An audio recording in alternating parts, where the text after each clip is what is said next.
Hi hello வணக்கம். நம்ம இன்றைக்கி என்ன செய்ய போகிறோம் அப்படின்னு பார்த்தீங்கன்னா, மண் சட்டியில் மட்டன் பிரியாணி தாங்க பண்ண போகிறோம். ஈஸியான வேலை, ரொம்ப நல்லாயிருக்கும், டேஸ்ட்டாக அடிப்பொலியாக இருக்கும். நீங்களும் இந்த மாதிரி ஒருக்கா ட்ரை பண்ணி பாருங்கள்.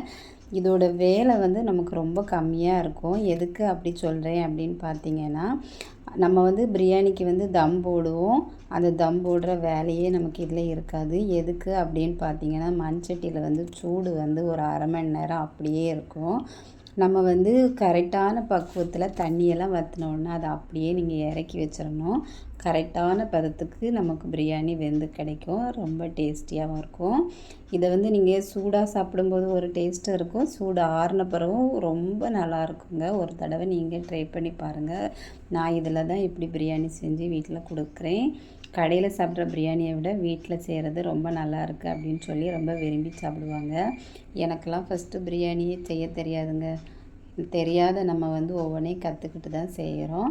ஆனால் அது ரொம்ப நல்லா வரும்போது இன்னும் நமக்கு ரொம்ப சந்தோஷமாக இருக்குது. திருப்பி திருப்பி நம்ம வந்து வித்தியாசமாக ட்ரை பண்ணணும் அப்படிங்கிற எண்ணமும் நமக்கு தானே வந்துடுது. பிரியாணிக்கு முட்டை, தயிர், வெங்காயம் எல்லாம் ரெடி பண்ணியாச்சு. ஃபஸ்ட் டைம் நான் தான் சாப்பிட்டு பார்க்க போகிறேன் எப்படி இருக்குது அப்படின்னு சொல்லி. அது கூட நான் பால் பாயாசமும் செஞ்சு எடுத்துக்கிட்டேன். டேஸ்ட்டு சூப்பராக இருந்துச்சுங்க. பிடிச்சுன்னா ஒரு லைக் பண்ணுங்கள்.